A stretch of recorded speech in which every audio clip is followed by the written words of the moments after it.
Well, welcome everyone. My name's Clint, K0GR, and I'm gonna kick this meeting off by introducing myself to give your presentation tonight on APRS. The P does not stand for position. A lot of people assume that it means automatic position reporting system, and so I thought that was an appropriate title because it does so much more than just put objects on a map. So not sure how the live demonstration part's going to go. I don't really plan that in, so we'll see where it fits in. But we'll go for it here. Okay. Going to click forward. There we go. Okay. So it's not just GPS tracking. There's a lot of tactical information that can get shared. And so it's really was intended to be a local focus. And so then it started with just RF information, and then later they tied it to the internet through what's called IS, Internet Service, and so we'll talk a little bit about that. Bob Berninga is the creator of it. He worked for the Navy and started in the late 80s on an Apple II, and they were just using it to track ships, and then they tried it with some sort of, I think it was like a marathon, and it worked pretty well to do that. And so we realized that there was some pretty good power to it. And so I thought Bob's quote of how we envision the system is kind of appropriate. APRS is not a vehicle tracking system. It was a two-way tactical real-time digital communication system between all assets and a network sharing information about everything going on in a local area. On ham radio, this means if something is happening now or there is information that could be valuable to you, then it should show up on your APRS radio in your mobile. That was really how Bob envisioned this tool to start off. So tracking is what everybody assumes that APRS does, and it does it pretty well. And so here I grabbed a picture one day. This guy was driving around town, or I guess there's two of them on there. And so you'll get, symbol icons. There's Paul's car at his house up there. There's my truck at my house. These guys had been driving around, or were still moving, so their tracks were still displayed on the map that I was downloading this from. So you can change your icon. When I run my handheld, you'll see it's like a little man running, because it's usually me on foot versus in a vehicle. You can get information like speed, heading altitude. And so you could put a tracker in a vehicle, and you can use that to know where the water truck is for the marathon, or where the tail of the race is, so you know when you can relieve volunteers. A lot of people are feeding weather data to it, so the position never changes. They just have a weather station connected to a radio or a TNC or whatever, and it's feeding weather data onto the map. So voice alert is something you can do with that. And so what that really means is that you're just encoding your radio with 100 hertz tone if you're mobile, and you've got a setting in the radio, you can have it only open the squelch on the speaker if it's 100 hertz tone is received. And so I've made several contacts with people driving down the interstate, and I've heard my radio give me that classic squelch noise. Turn this back on and let you hear what an APRS beacon sounds like. If I'm driving down the road and I hear that noise, and I even run that under the other speaker, and so it's like, oh, that's not normal. I'm in simplex range of another station. And so that's really kind of cool, because then I can just pick up the microphone on the radio and flip over to in my case, I run the B side of the radio, and I just flip over to that side and transmit on the APRS frequency and call the other station and say, hey, call it, I know their call sign. It came up on my screen here that you can see it's displaying K0RPG15. So I could call them their call sign and say, you interested in the conversation? As soon as they respond back, okay, we'll flip to, 146.52 or something to free up the APRS frequency. But it's a feature you can do on APRS. Just, that way you'll know. It's kind of an automatic who's in range feature. Another way you can do it is you can put the frequency in your statics text. And typically, some of the APRS specific radios have this feature. So if you change the A side of your radio from one of the various repeaters you have programmed in, it'll come through in your packet. And so here you can see Paul is monitoring our repeater as he's transmitting his beacon. And so my radio has this little tune button. And so I can just hit the tune button and it'll automatically put the A side of the radio to whatever it received as the voice, the other side frequency that they're monitoring. So that's pretty handy to flip over like that. There's just the settings that I use to set, frequency in megahertz. And then I also have my packets say voice alert. So I'm doing both, whichever way I want people to know my packets are available. So what else can you do with APRS? Well, there's messaging. And so that's like station to station. And so we could do messaging across the room, across town if you've got the range. So that works pretty neat. You can do group bulletins. I never really got into the group bulletins. There's just not really been that many people that needed to broadcast, but in like an emergency or a marathon or something, I can see where group bulletins might be handy. And then now, since we've got it tied to the internet, you can do SMS and email messages. Okay, so here we're going to do some explanation. The green box would be kind of the too long didn't read part. You're going to send it to a call sign, and then the message is the part you're going to put below.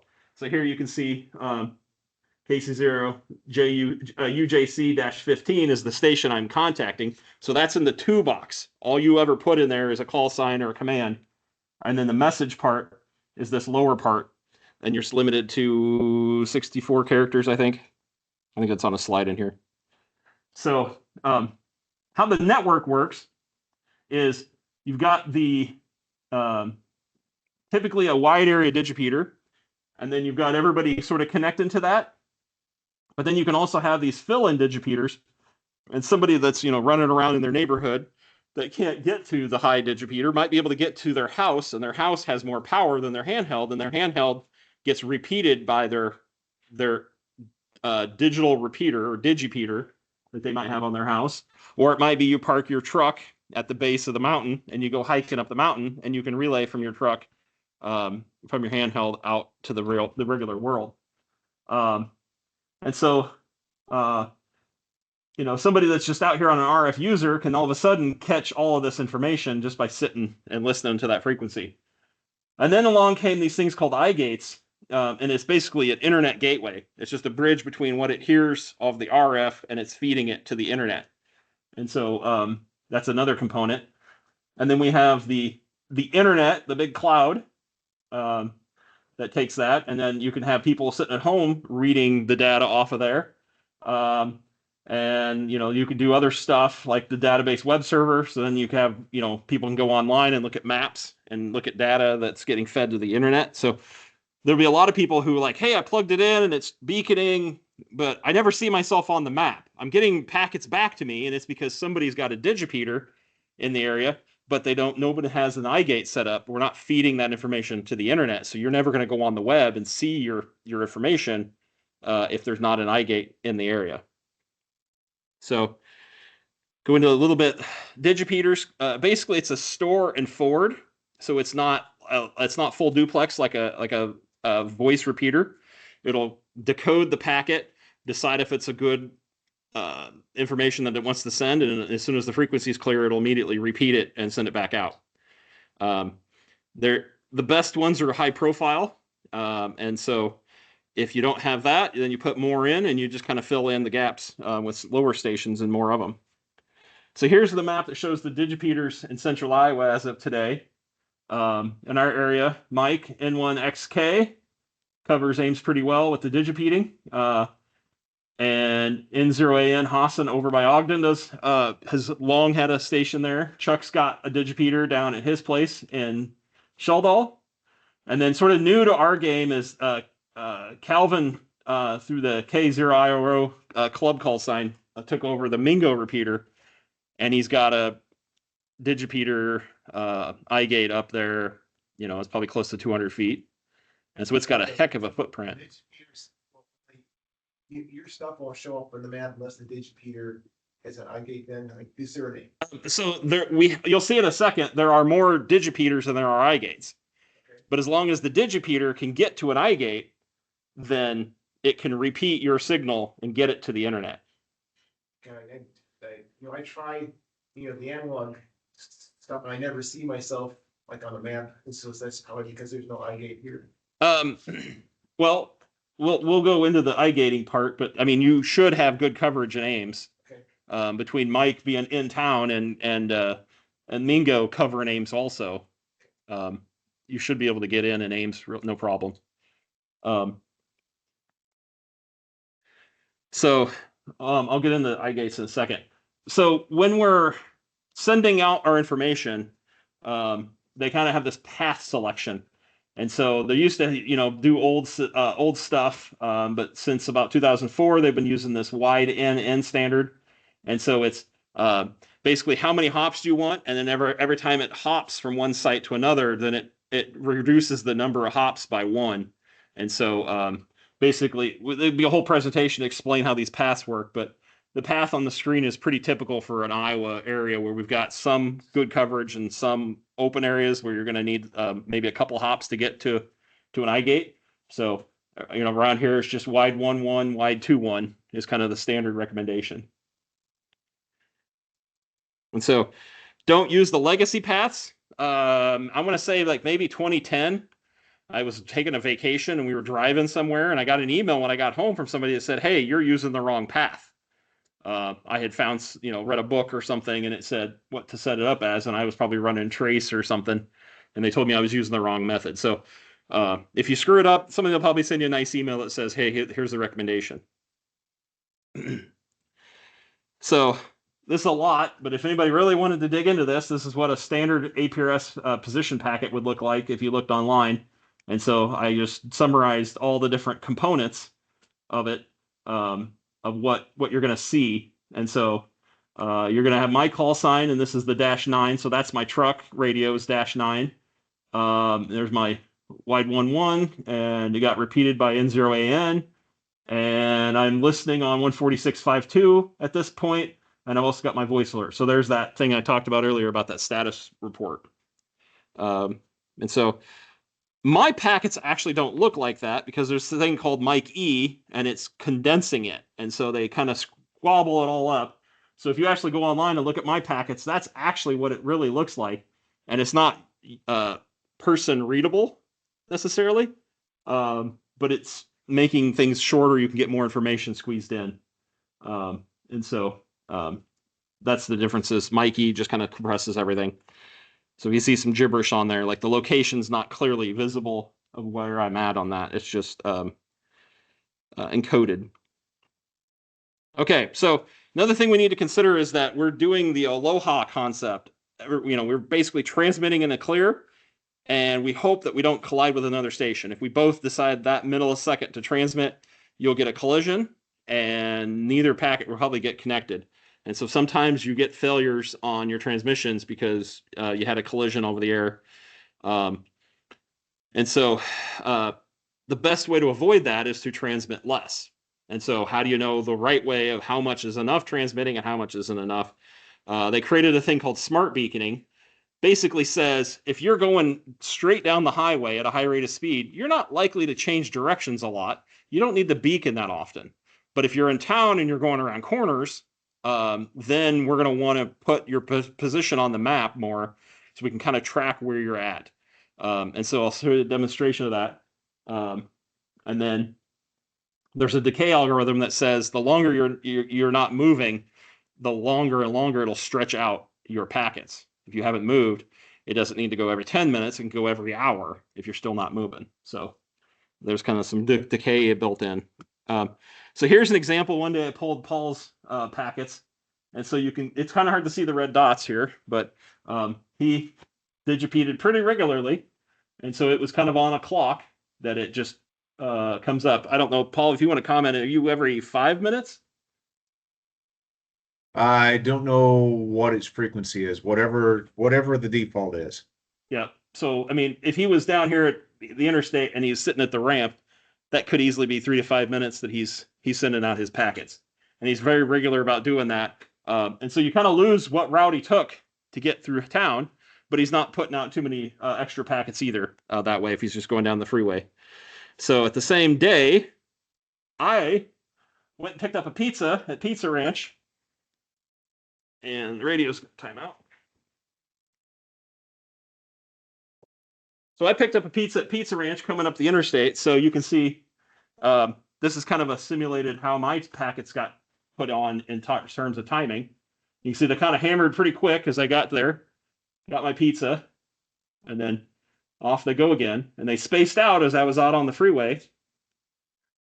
And then once I got off the freeway, then they kind of hammered pretty quickly because I was making turns. So that's the smart beaconing difference between just on a regular schedule versus letting the thing figure it out. And you can adjust it. You can have turn angles, and it'll go, if you're going half of your high rate of speed, it'll transmit it half as often. And if you're going really slow, it'll transmit a quarter as often. So it's kind of got some weird calculations in there for the smart beaconing part. Okay, so what is an eye gauge? We talked about the whole, everything we did up to this point, other than me pulling those displays, we didn't use the internet yet, right? Well, now we're going to use the internet to do things. And so we're taking local RF traffic and we're feeding it to the APRS IS server. So you can see it on maps and things. And so these are the eye gates that show up. And so Andrew's got one in town on the north side of town. N0AN shows up again. So he's doing both eye gating and digipeating. Calvin is doing both down at the Mingo Tower site. And so as long as we have one eye gate, you're going to get into the internet. Multiples are just good redundancy. And so that works pretty well. We're sitting really good right now in terms of coverage for eye gates and digipeating. Okay, so there's two kinds of eye gates. There's the receive only ones, and those are basically somebody could take a single board computer or even an old PC and put a RTL SDR dongle, like a little USB stick, and just have it receive and dump that information on the internet. It doesn't transmit. It doesn't take much to set up, and so those are real easy to use. We now in the area have a couple of transmitting eye gates. And so what that means is now we can not only feed information into the internet, but we can do things and have it feed messages back out. And so we can interface with it and get information. And so the internet piece, I keep talking about the internet, it's the server called the APRS IS internet service. And so it allows global connectivity. So it's just like a bridge to feed it in, and then it's got the data in the back end that people, different websites can pull data out of. And so people are using software like APRS Droid or Direwolf to interface with it. And so you can have your cell phone that never does any RF other than the native cell phone stuff, and you can put your positions on the map just by carrying your cell phone. And so you see some people doing that way. They don't actually have a radio that they're feeding APRS. They're just doing it off their phone. And so it's maintained by volunteers. And so APRS.fi is the most popular website that people are using to view the information that's getting out there. And so I pulled this a couple days ago. And so you'll see these lines that show up. There'll be different colors. That's somebody who's laying a breadcrumb trail as they're moving. And you can adjust how long the trail is. It's set for an hour right here. And it's just showing the last hour of stations it heard.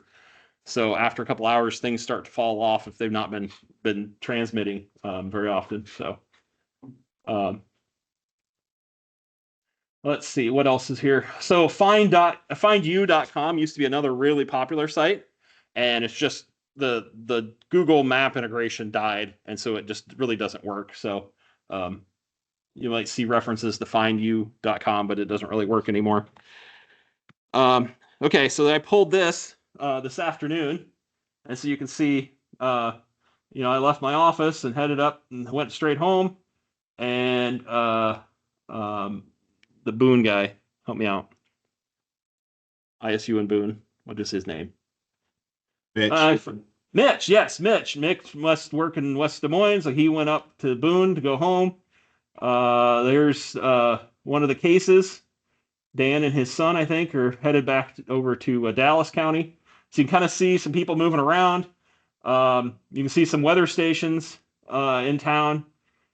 You got repeaters that are getting broadcasted their position. That's typically just somebody with a home station is just feeding, telling it every hour, tell the system that there's repeaters here. And so once an hour, it'll just broadcast that repeater location. So if you're new to the area, if you listen for an hour, you'll find out where a lot of the repeaters are in town with nothing else but the APRS. So that's kind of just an overview map of what comes out of the website. Okay, any questions so far? I'm hitting this kind of hard. Several years ago, and my radio could just beacon, and I was able to get signals out via DMR. In fact, I did that on the way over here. On DMR? Yeah. Okay. I think you can broadcast as a sub channel, but I kind of lost the ability to hit the digipeters, and it just seems to me like all the feature set of my old radio are way different than what you're describing. Is there like a standard feature set that people are looking for, or? It just depends. I mean, some of them are doing different things. Kenwood's always been sort of the leader in a lot of this stuff. They work directly with Bob, and he would write like parts of their manuals for their radios.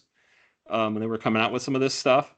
Some prescribing on your being able to go and talk to somebody, and then arrange to talk to them on Simplex. That would be great in like a emergency situation to have a bunch of people fielded. Right.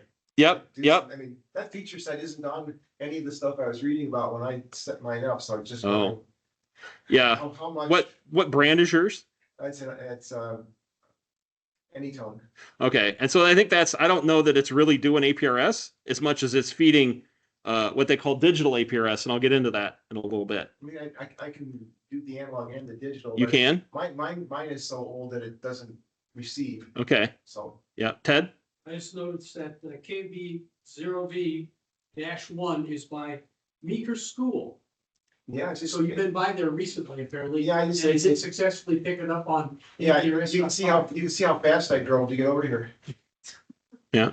So, we'll get into some of that stuff as we go. She sent that out via a VMR sub channel. There's a sub channel that will send it to Brandmeister someplace. It's Right. managing the sub channel. Yeah.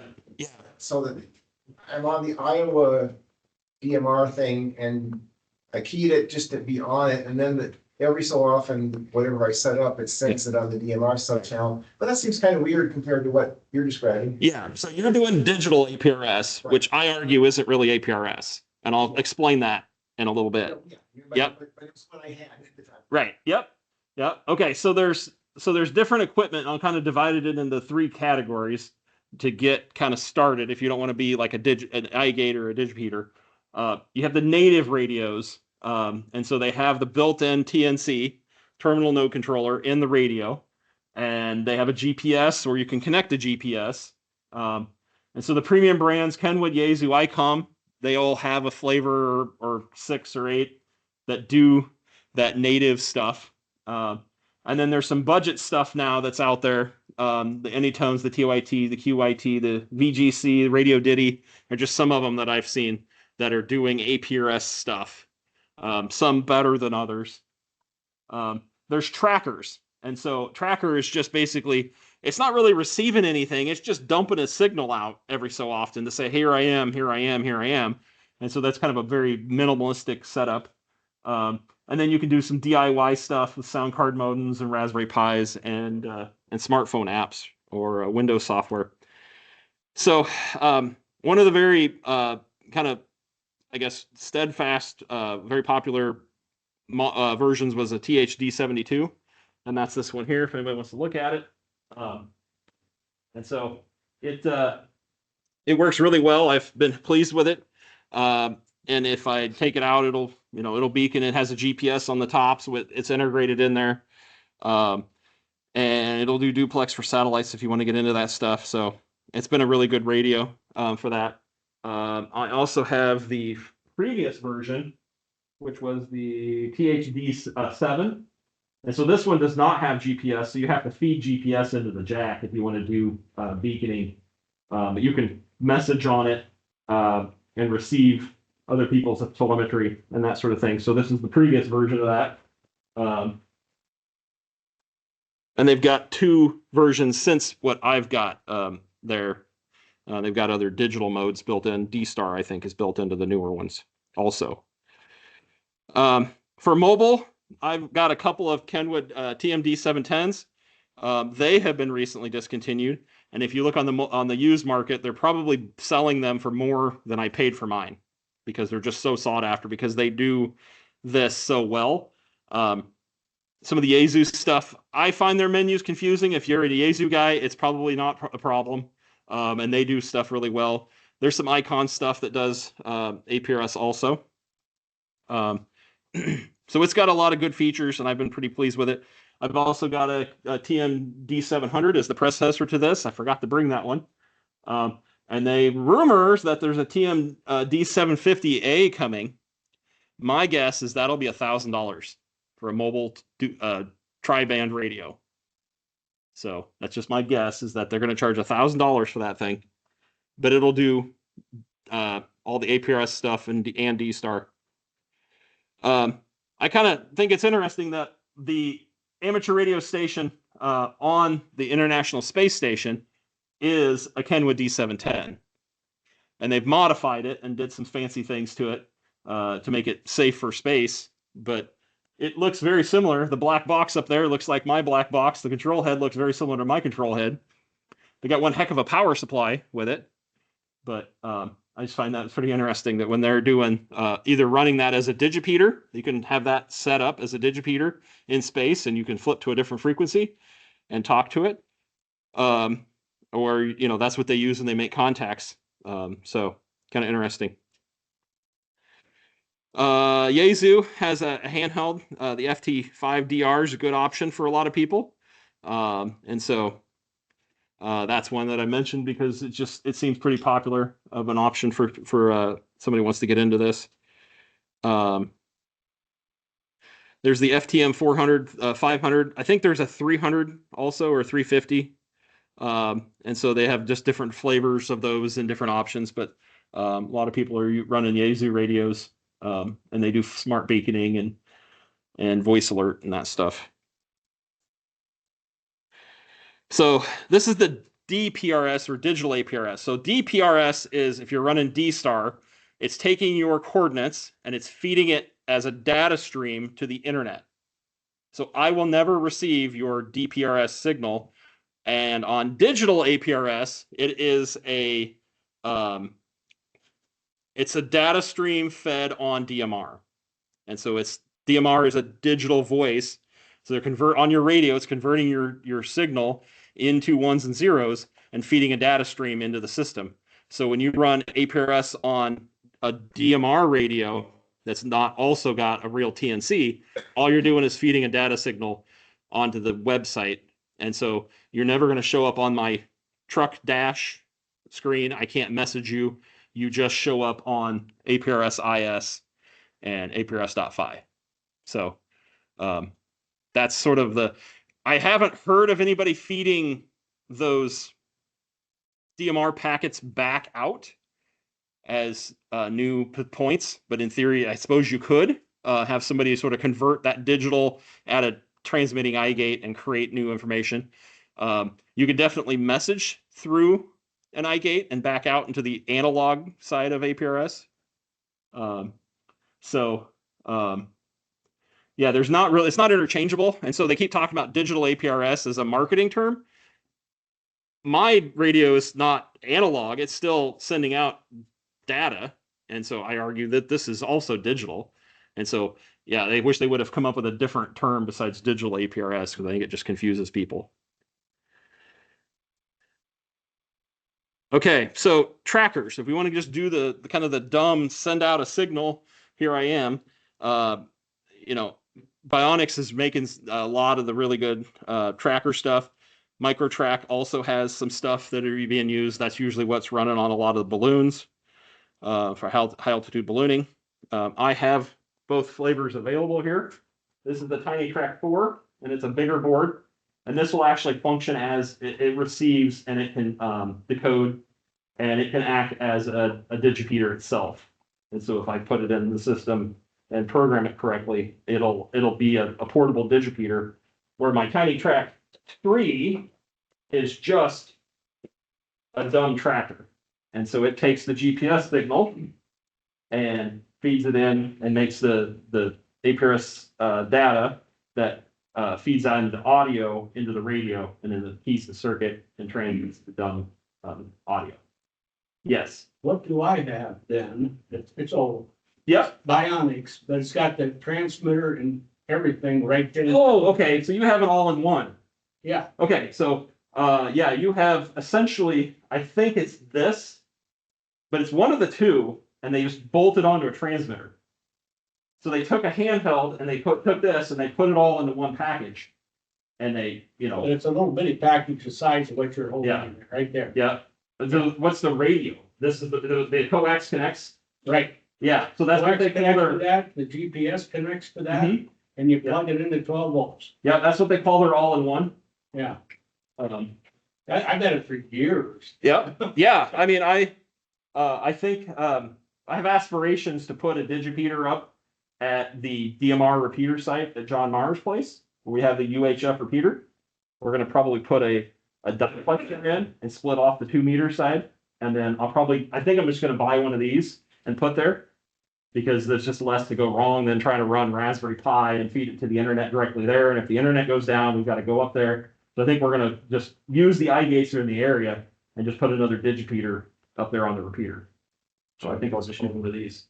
Chuck, it's called a microtrack AIO. There we go. That sounds right. Yep. Yep. Microtrack, yeah. So Microtrack AIO. you probably have a couple of versions older than what they currently sell. Oh, But I'm sure it's yeah. 15 years. They're on version 4 now. Yeah, right. Yep. So I'm sure that's what it is. Okay, so there's pictures of the setup I have here on the table. Besides the handhelds and the battery, all this stuff just lives in this box. And so I just have a tracker that if you want me to go put it in the back of an ambulance or a water truck or a ag wagon, I just keep that box ready to go. And that thing's putting out 25 watts versus 5 watts for a handheld. So it has a little more punch to get better coverage. So then there's people that have portable digipeaters they can deploy. And this is a case where they actually have the old Cantronics TNC bolted right to the radio. And it will receive the packets, decode them, decide if it needs to repeat it based off of the path, and then re-encode it and transmit. So, yep, those are still viable options. Now we're starting to get into some of the fancier stuff. Direwolf is a piece of software that runs on a lot of Raspberry Pis out there. And so a lot of the receive-only iGates are Direwolf and a Raspberry Pi and a RTL SDR dongle. That's what a lot of those were built with over the years. So pretty good option. So Windows software, if you want to look at Windows software, here's some options. You probably heard of UIView. It's no longer in development. He passed away. And so if you have a really old, Windows 98 laptop you're trying to run APRS on, there you go. That's for you. Otherwise, the first two are pretty good options for full featured systems with mapping interfaces. So you can figure out if you can do Google Maps and you can download it, or you can do OpenStreetMap, and then you might need a software modem. So the modem is just kind of this headless program that runs in the back, and it just converts the sound it receives into data, and it can feed to other things. So that's what the sound modem does. If you're going to run Linux or Raspberry Pi, then Direwolf is kind of the go-to. Zaster's another one that people like to use. Yak is sort of pretty new and modern. And then there's APRS APRX and APRSC that do some kind of lightweight back end stuff. Those would be really good on like a low power Raspberry Pi. So I don't have a lot of experience with those, but I just wanted people to know what options are there. For Android, really almost exclusively everybody's running APRS Droid as an app on their Android phone. And so you can pull mapping either off the internet or you can get it connected through a radio. You can do messaging, you can do maps if you want to download maps and do it offline. It does smart beacon. You can connect it through a radio, like through a Bluetooth TNC. So one of the things I'm going to do is I bought a Bluetooth board. I'm going to solder it in here so this thing will have Bluetooth with it. So if I want to, I can just connect my laptop or a phone to it and make it a message station. Or if I don't, I can just put it in a vehicle and it'll be a tracker. So it'll be kind of a lot of different pieces to it. A DigiRig is another way to connect your phone to an Android, to a radio. A DigiRig is just a digital interface that a lot of people use nowadays. And so, yeah, you have to buy the app for $5, but a lot of people are using that. On the iPhone side, APRS.fi, the website made an app, and it's confusing. So they also, but they don't have an Android app. They just have an iOS app, and so it does a lot of the same stuff. The base app's $7, and then you have to do the advanced features. You have to pay a little more for. So kind of equivalent, but different ecosystem there. I do MobiLink. That's another Bluetooth TNC essentially that you can connect to your radio, and it'll feed APRS over Bluetooth to connect your other devices. That's another cool thing that I've seen. Okay, bots and services. So these are the cool things that I've discovered that you can do if you have a bidirectional iGate. And so since we have those in the area now, we're able to do all kinds of stuff with these. And so I'm going to go through and show you what some of these are. So SMS texting. Essentially, you can use APRS to send a text message to somebody's cell phone. And so there's basically, once it gets to the APRS IS system, then somebody's got a widget that's pulling that data in and out and interfacing it. And so, you have to register your phone number because of anti-spam laws now. So you just go to this website and go into the opt-in. It took a couple seconds. And then you get a little text message that says you're opted in. So this is a screen grab off my cell phone. It says you're in. So how do you do it? Well, you send SMS is the to. So instead of a call sign, you're putting SMS in the to box. And then you're putting in at a phone number and then your message. And so the destination is SMS. The format is that right there, at a number, space, and a message. And so here's kind of the specific again. And this is a screen grab of what I got on my cell phone when I sent that. That is what the front of the radio looked like when I sent it. So this is me composing that message. I'm not so much worried about you guys getting my cell phone, but when this gets loaded on YouTube, I figured I better not put that out there. So this is a picture of my D710 in my truck. Some of the photos in this are better than others, just the nature of the LCD and photographing it. But so that's how that works. So you can also send a message once you're registered. You can reply. So if you get a text message from somebody's radio, you can reply back and send them a message back to their APRS system. So here, the destination phone number for the gateway is this 866 number. That's the guy, he's paying a fee to use that number. And so you send to that number as the SMS on your cell phone. So you're doing this on your cell phone. The message is at the call sign, specifically who you're trying to reach, and then your message. And so they receive at that phone, the person's phone number who's texting them, and then the message. So If you're immediately replying to somebody, you can actually leave off the call sign. But if they've dumped the buffer, if their thing resets, if it's been a day since you've received the message and you try to reply without the call sign, it may not go through because it dumped the recently used buffer. And so it's just recommended to always put the call sign of who you're trying to reach, unless you're doing an immediate reply. So here, I texted "do better next time" as an immediate reply, and this is what showed up on my screen. My radio turns green when I get a new message. So that's why it's green instead of orange. But that's exactly what it showed up on the screen of my truck radio. So you can do some aliases, so you don't have to type your cell phone in all the time. So here, you can send pound alias pound add. My alias is me, and then that's my cell phone. And if you want to remove it, you just do alias remove me and the number.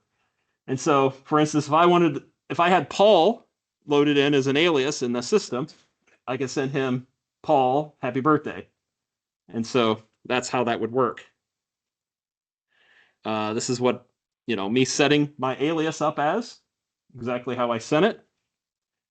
And so that's SMS messaging. Does that make sense? It's kind of particular, Dave. So it would go out. It may get digipeated, so it might have bounced through Mike's station here in town, and then it got to an iGate. And that might be Hassan, it might be Andrew, it might be the Mingo Tower. Somehow one of those heard Mike's repeat, and they dumped it on the internet. And then when I replied back through my cell phone, that bidirectional iGate would create RF and send it back out, and it would hop back to me. And so as I've been doing this, I've been getting about 4 to 5 replies every time I do this, because I think every iGate in the area is hearing me, and therefore they are retransmitting and creating RF. So I'm having a whole bunch of packets bounce around. Monday night, I think it said I created 142 different messages as I was hammering all these screen grabs out. So I was hitting the system pretty hard. So anybody that was listening would have been wondering what was going on, because I was sending one message, but then it was bouncing all over to all the system. So I kind of wonder now, as I was doing this, if maybe we need to do some system optimization with the whole network. If we're going to have that many things colliding around and bouncing back and forth. Mike. It's a lot like the early days of local area networks, where if you send something out, a lot of people on local area networks saw it, even though at least their computers did. Right. And in ways you want to have a way to refine the target somehow a little better. Yep. But it really feels like a throwback to the early days to me. Yep. Yeah, Mike? How does the reverse iGate know what iGate to put the packet out on? They heard me. So a lot of this is contingent on either you've beaconed and they've got a position report, or they got the first message. So if I haven't had the radio on in a week and you send me a message, it's never going to create RF because nobody knows where I am. So it's not going to create anything new. I have to have been a current user in their recent heard list.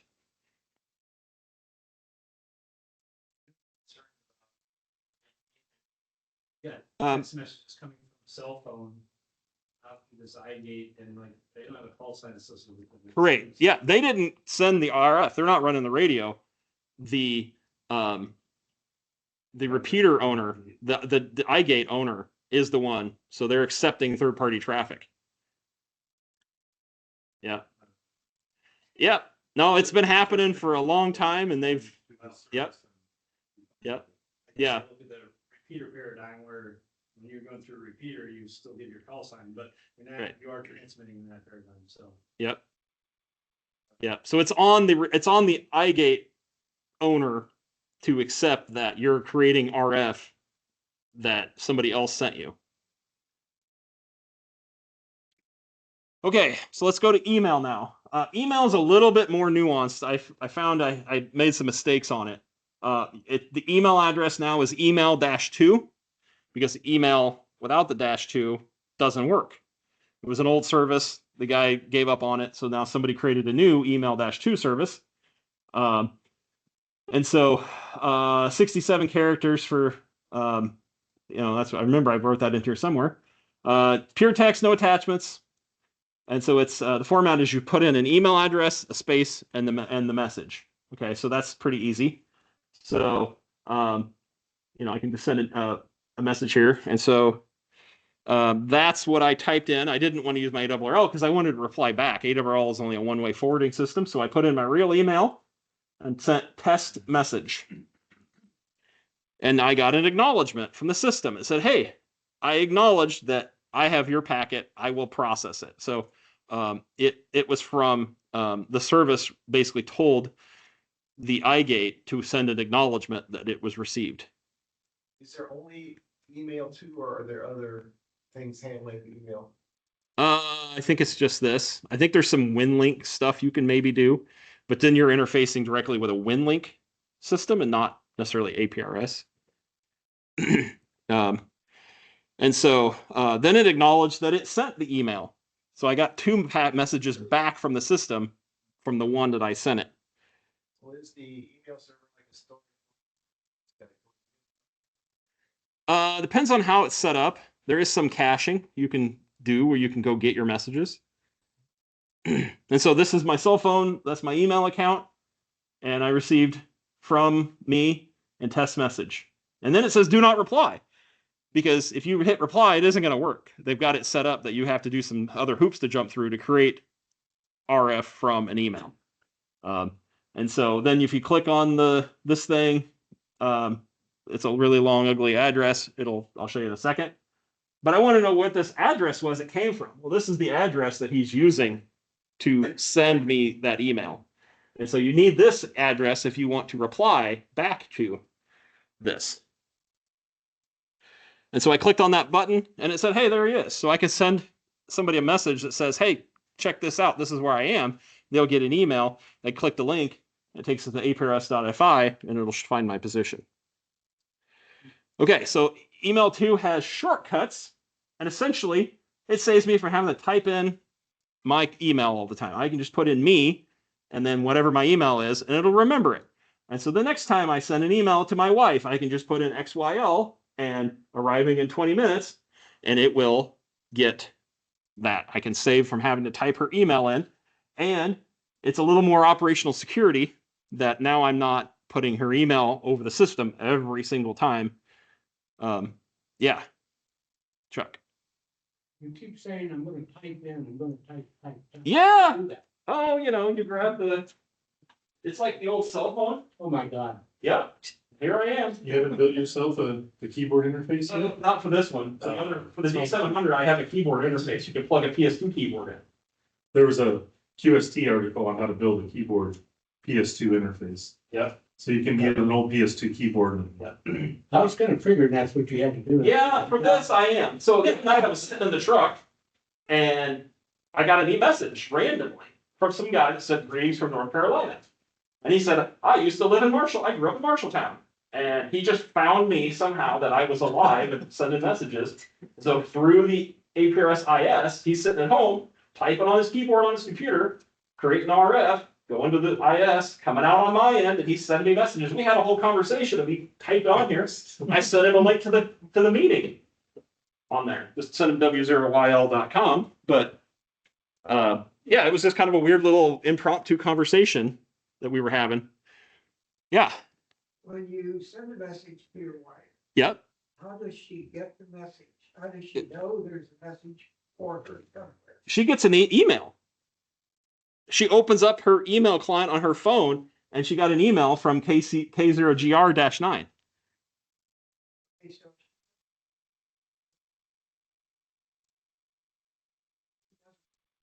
Correct. when I Yeah. get an email to my Hotmail account, it's good on my phone. Yeah. Or it'll vibrate if I have it. oh, Yeah. The Or I if you probably, have email as well, you can have it do that too. Yeah. if I really need to get a hold of her, Skip, I'm probably going to send her the SMS because then it's going to be a text message on her phone. She might hear that ding before she'd hear her email ding. Yeah. So we are at the limit of just normal non-ham interaction with their devices. So, yeah, I piggyback. yep.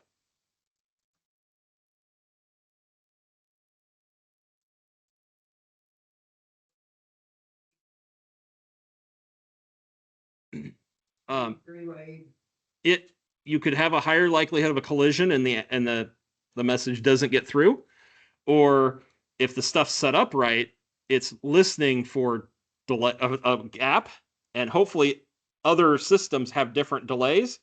So the really good one has a really short delay, and somebody with a marginal system has a long delay. So they wait longer to make sure there's a gap. So we're talking milliseconds, right? And so that is one way you can architecture the system so that you don't have as many collisions. Is the best stations go first.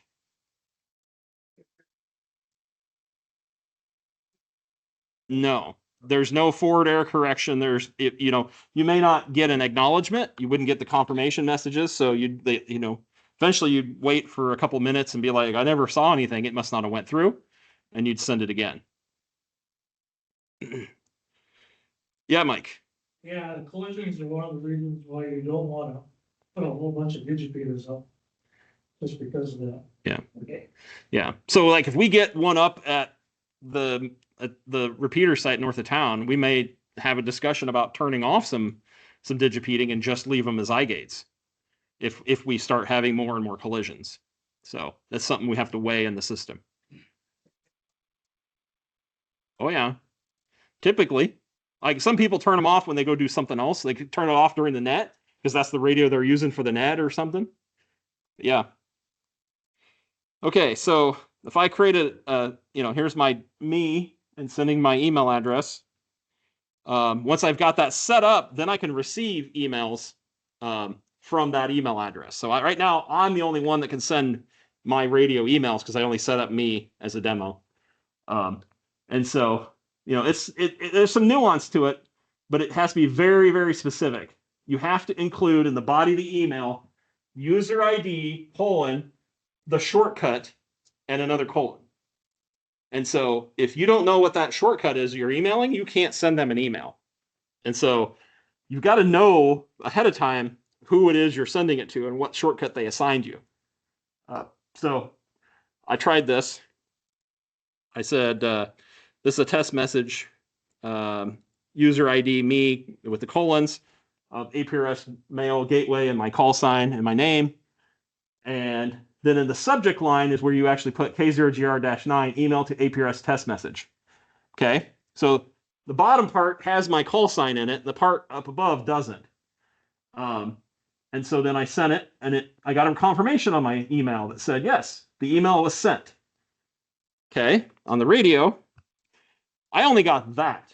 So what goes in the subject box is all I got. I didn't get all that other stuff in the subject and the message body. So this is kind of quirky. If you're going to do it, you got to practice with it because all you get is what's in the subject line coming back out. But in a pinch, it is a way to move some information. Okay, let's pivot and do some other cool little test things unless anybody has any burning questions. I just think like if you're going to use, all these features that are much newer than I have, you probably want to, for like emergency things, you probably want to settle on, a core set of features that your community could use if you're going to use it for, a wider Right. audience. This is an awful lot of richness here, but for adapting it to like a mission, you Right.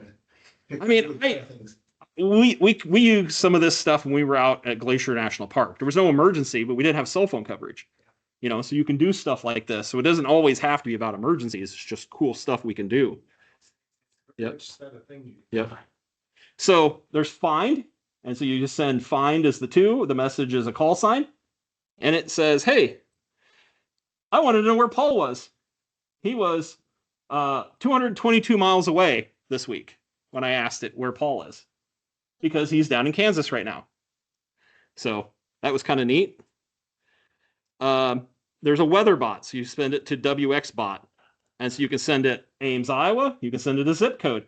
You can send it a call sign, and it'll tell you the weather forecast at either forecast or current. And so, if you weren't in a spot where you could get cell phone coverage, you could get a quick weather report.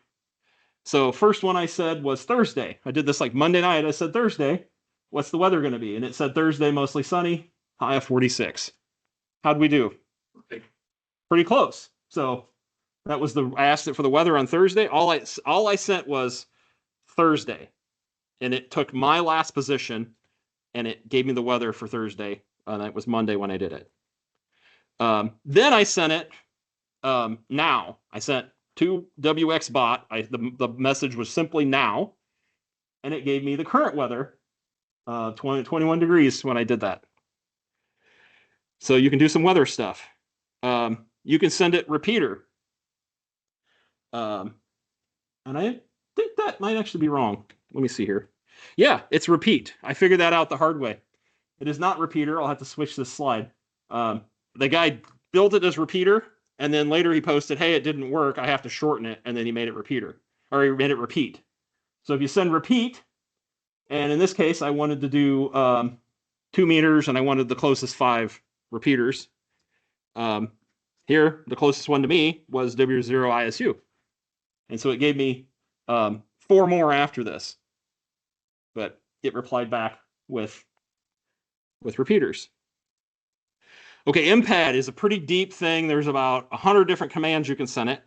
But some of the cool ones I thought were you can open OpenStreetMap search for categories.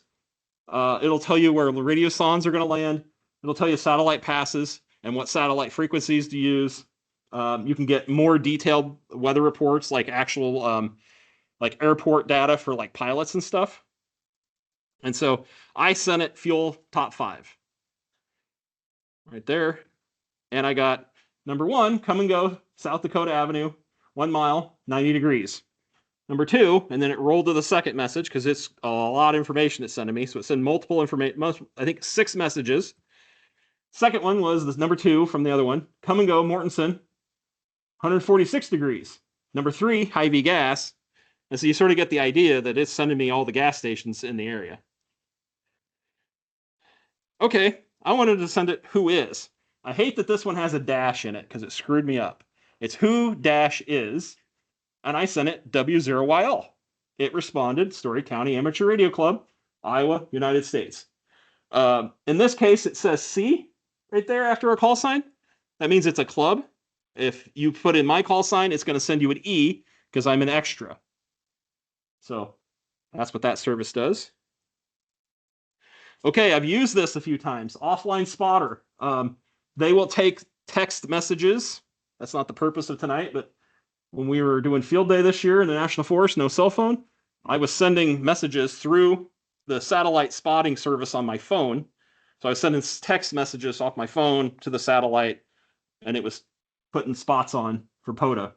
For APRS, you can send it to AppSpot. You send an exclamation point, and I thought, oh, I'll send call sign, POTA, the reference, the signal, frequency. I'm on SSB, and I sent hunt me. It failed. And I realized why it failed. It said error, invalid target, or target missing. Well, the format, the next message I got immediately after said, exclamation point target. It didn't want my call sign. It already had my call sign. Because I sent it a message. It knows where the message came from. So it didn't need my call sign in this case. So I had the 2 systems kind of messed up. But once I fixed it, I took out my call sign and just put exclamation point POTA. And then it said successfully spotted for K-test is just a generic park that doesn't do anything. And lo and behold, the website, it got a spot for me. So you can offline spot that way. Okay, something that just we realized this week is out is the New York QSO party created a QSO party spotter. Basically, if you just put in your status text box where I was putting and voice alert, if you just type in that box, IAQP and my frequency, whenever you're driving around and it's saying, here I am, it's got the status text, this service is picking it up. It's listening for anything with IAQP, NYQP. Vermont's this weekend was listening for VTQP. and it just puts it on the map.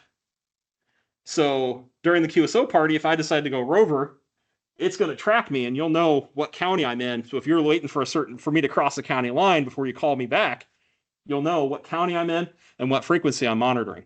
I don't have to do anything other than every time I change frequencies, I just got to go back in there and type a different frequency into my radio as the status text. So this is pretty cool. That's all my status text looks like. IAQP 7.2. So that was a new one that came up. APRS Thursday, if you're early into this and want to kind of play around with the messaging, there's a thing they do every week where it's like check into APRS Thursday. I haven't done it yet, but I thought I would promote it because it seems kind of cool if you want to play around with APRS and learn more. There's also HF APRS. Typically it's on in the 30 meters in the US is what they're typically using. They're doing it pretty slow because it's HF. There's no acknowledgments, no forward air correction. You're just putting it out there and hoping somebody hears you. So if you were like in the desert and there's no eye gates or no digipeters or anything around, this would be a way to get a signal out and tell somebody where you are. Okay, that was a lot. But as you can see, it's way more than just, I'm going to drive around and send out a position report. So any questions now? Mike? When you on your phone on your truck, Mm-hmm. you were in range of a digipeder? No, I was in range of a satellite. Huh? I literally had to find a hole in the trees and do that because I didn't realize that we could also have done it through the radio in the truck.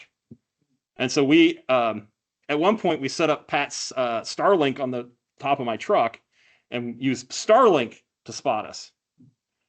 But it would have been a whole lot easier to just use APRS if they had any kind of network in there. And if we went back and looked, we could go back into APRS.fi and find early September, and you can see my track as it drives through Glacier National Park. And the next day I drive back on the other side. So it was... Yes, we were. We had no cell phone coverage at all, but I was tracked the whole way through the park. Yeah. Dave. 144.39. Mm-hmm.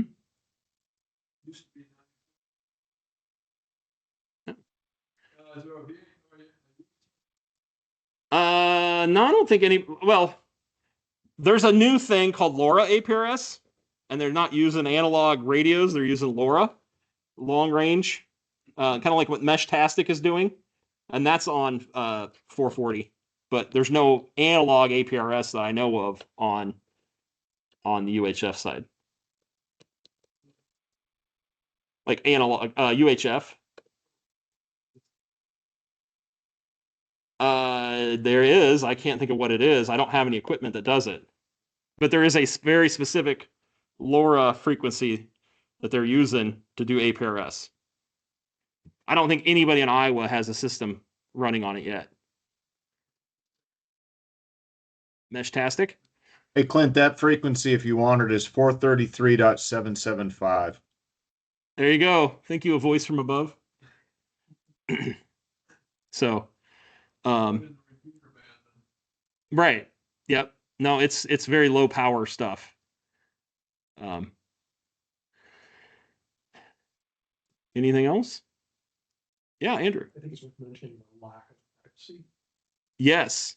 Yep. It is open. The information's out there when you're transmitting. It's in the clear. There's no encryption. Kind of the intent. Mm-hmm. Yeah. Yeah. Well, but when you use the examples of sending an email and putting your cell phone in, Yeah. people should just be Yes. intentional. Sure. Mm-hmm. Just looking at the APRS.5 map, Mm-hmm. I often find myself wondering, do people consistently use the same symbols in the same ways across all places? Or are you doing some guessing about, well, in this case, there's a diamond with a D or something with an S or a color or things like that? It seems like it's kind of catch as catch can. And those of you who actually run pinch repeaters or eye gates.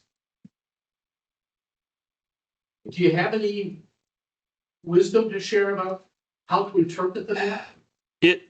There's a set of recommendations, Yes. all the symbols, the chart. Not everybody's following the recommendations. It seems like weather stations are the most consistent in Right. terms of a blue circle with a white WS. Yep. But after that, it kind of goes its own merry way. I mean, some guy has a canoe at his house. So it's worth pointing out, when Yep. you see the canoe, my eye gate is, when I switch to eye gate, it switches to the green star of the eye.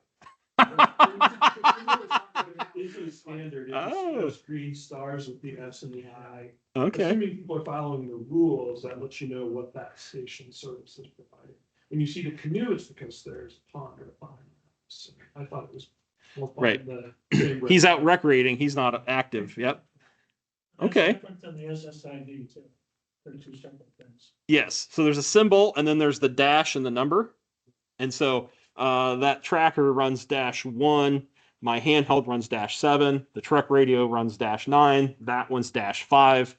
So they're all at different, so you can get multiples of me out there. And it's interesting when I run the handheld in the truck with the mobile and they're transmitting at different rates, you can kind of see some interesting stuff show up on the map as I'm moving around with two radios doing the same thing at the same time, but on different frequencies, different, not frequency, radio frequency, but different time occurrences. Yeah. Okay. Dave. Yes, everything has it built in that's up here except for that Motorola that runs the tiny tracker to make it function that way. No, you can hear people, somebody screws up, they can put the radio on the repeater frequency, but turn on the APRS part, and we'll start getting APRS coming through the repeater. And actually, I was reading on a Discord today that somebody was doing that, and they had to DF the guy, and they were like, well, it's your call sign. He's like, yeah, but I sold the radio. I don't know who I sold it to. I can't tell you how to get a hold of this guy. And so they were chasing it down. They were running around town trying to DF this station. And they ended up back at this guy's apartment. And they're like, it's you. He's like, oh, I do have another radio in here. So, yeah, he was sending out a beacon on the club repeater because he didn't know it was even on. So, yeah, you can screw it up if you're not watching. Yeah. I mean, I'm sending typically 100 hertz because I'm running voice alert, because I'm mobile. But you could set it up to run. I could set it up to run through the club repeater if I wanted to, or if I just turn that radio on. Yes. Yep. Yeah, it's slow. Okay. Thank you.